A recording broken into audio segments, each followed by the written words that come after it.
Em nome do Pai, do Filho e do Espírito Santo. Amém. Rezemos juntos.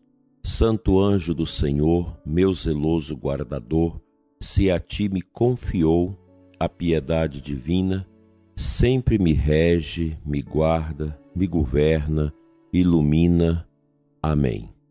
Dileto e amado ouvinte deste programa, ouvintes das nossas rádios conveniadas, ouvintes das nossas redes sociais, aqui da nossa Diocese de Formosa e de outros lugares distantes que acompanham a nossa meditação matinal.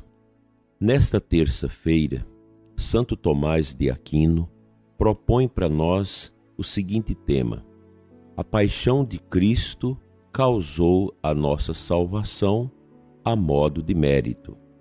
A Cristo foi dada a graça, não só como uma pessoa singular, mas enquanto cabeça da Igreja, de modo que dele redundasse para os membros dela.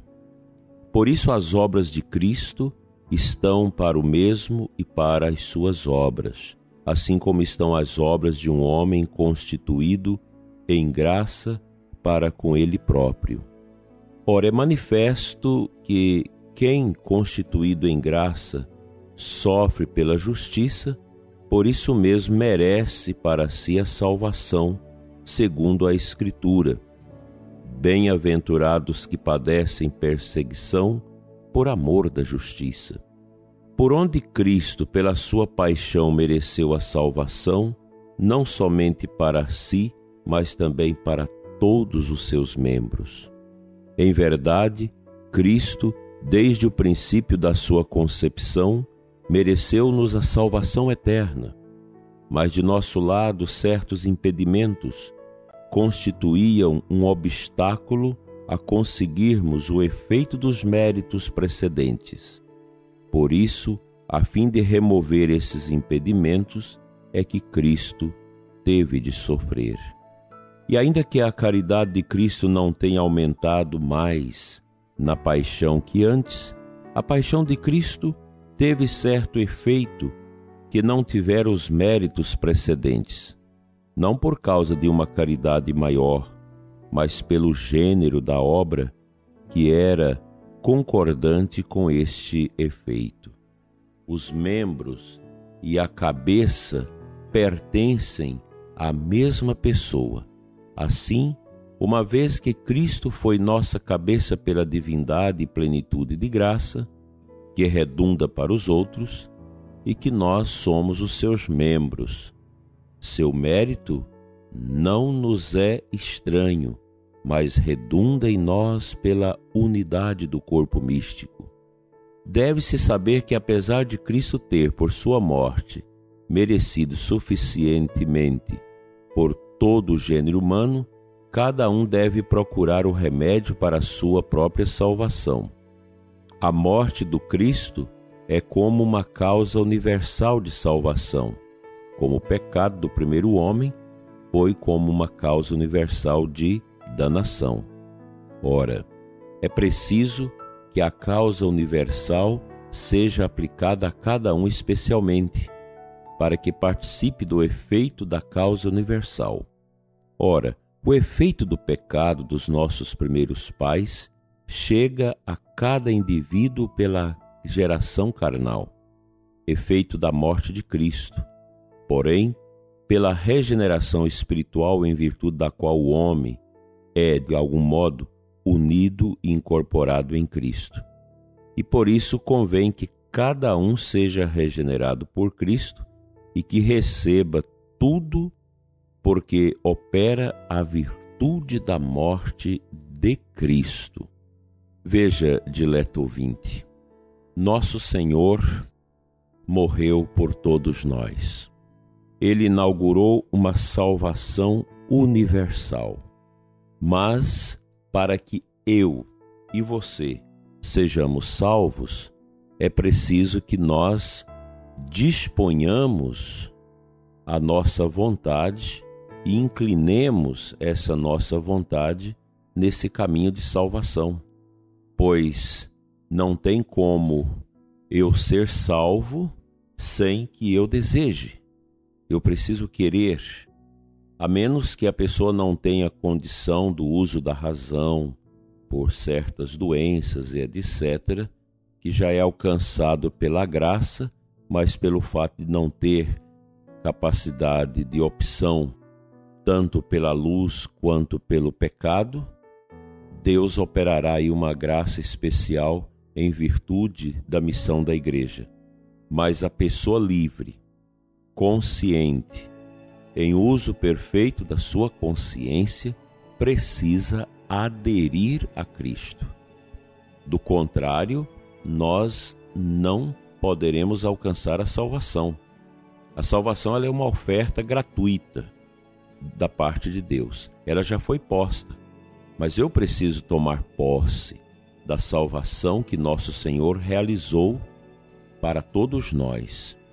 E esta posse que eu tomo da salvação implica na minha configuração a Cristo, no meu desejo de fazer o que Jesus fez, como aquela música do Padre Zezinho, sentir como Jesus sentiu, viver como Jesus viveu, falar como Jesus falou, sonhar como Jesus sonhou.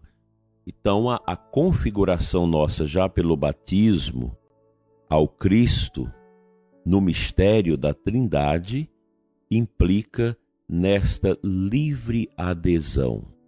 Eu preciso, você precisa aderir a Cristo para que aconteça a nossa salvação pessoal. A salvação universal, ela já foi estabelecida no sacrifício único e suficiente, bastantemente suficiente, para a salvação de todos, mas implica nesse querer, nesse desejar, nesse possuir esses méritos salvíficos. E as graças necessárias para a nossa salvação, nós as temos na igreja, deixada por Cristo. Daí a necessidade de, nesta quaresma, a gente renovar a nossa estima por Jesus, acolhendo a sua graça, o seu amor, a sua misericórdia, através dos sacramentos, sobremaneira do sacramento da penitência, da confissão, que me coloca em religação com Cristo de maneira muito livre, pelo arrependimento dos meus pecados, pela confissão destes pecados e pelo desejo permanente de conversão. Esse é o nosso caminho, é o itinerário da quaresma. E você, se ainda não se confessou nesta quaresma, se você pode confessar, é preciso preparar bem o seu coração para este momento ímpar de união com Jesus. Cristo te espera, a graça dele está aí à porta da sua alma, para que você possa dizer: sim, Senhor, eu te aceito, eu te quero. Que você tenha, prezado ouvinte, uma quaresma muito rica, cheia de bons propósitos e de alcance desta graça de Deus que nós necessitamos para a nossa salvação. Vamos ao largo, através da nossa oração, da nossa conversão, da nossa esmola, da nossa penitência. E não esqueça de uma boa confissão.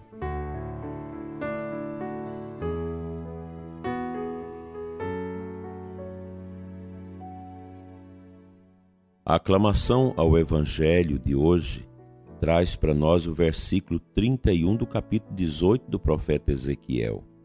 Lançai para bem longe toda a vossa iniquidade, criai em vós um novo espírito e um novo coração.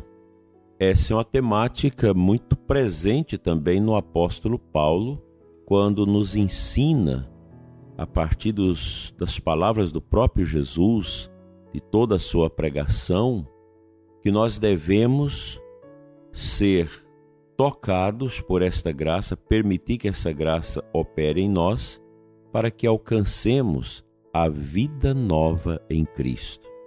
Essa é uma meta que todo bom católico quer alcançar: a vivência da vida nova em Jesus.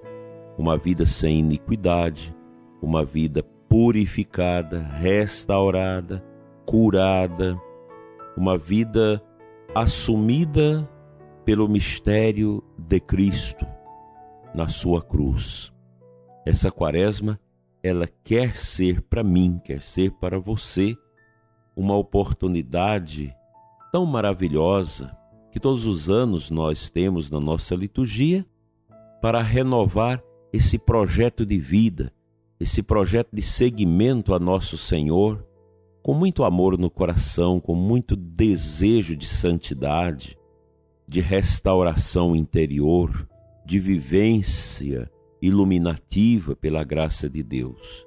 Nós estamos nesse caminho vivo, caminho de paz, caminho de entrega a nosso Senhor. É preciso jogar fora, para bem longe de nós, toda espécie de iniquidade que nos aparta do verdadeiro amor de Cristo. Cristo morreu pelos nossos pecados. Ele doou a sua vida para nós. A paixão dele causou a nossa salvação, como um mérito da sua obediência ao Pai, que resultou a salvação do mundo e esta grande bênção que nós podemos tomar dela posse.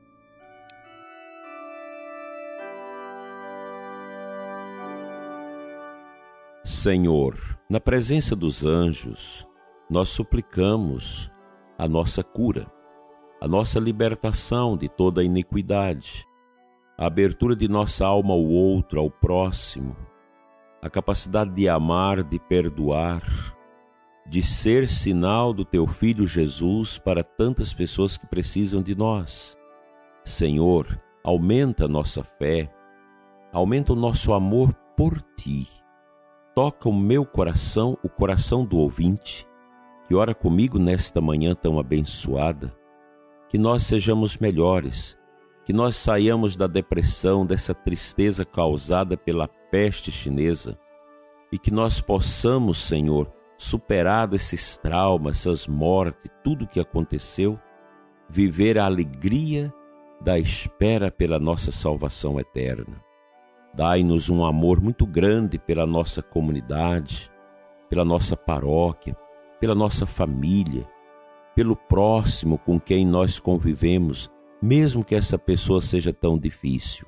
Fica conosco, Senhor, hoje e sempre, e enche-nos com a sua bênção irreparável.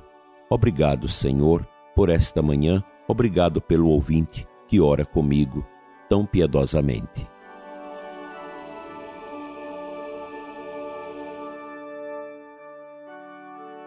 Pela intercessão dos santos anjos da guarda, da Virgem Maria, venha sobre você, dileto ouvinte, sobre a sua família, sobre os seus trabalhos, a bênção de Deus Todo-Poderoso, Pai, Filho e Espírito Santo, assim seja. Amém. Até amanhã, se Deus nos permitir.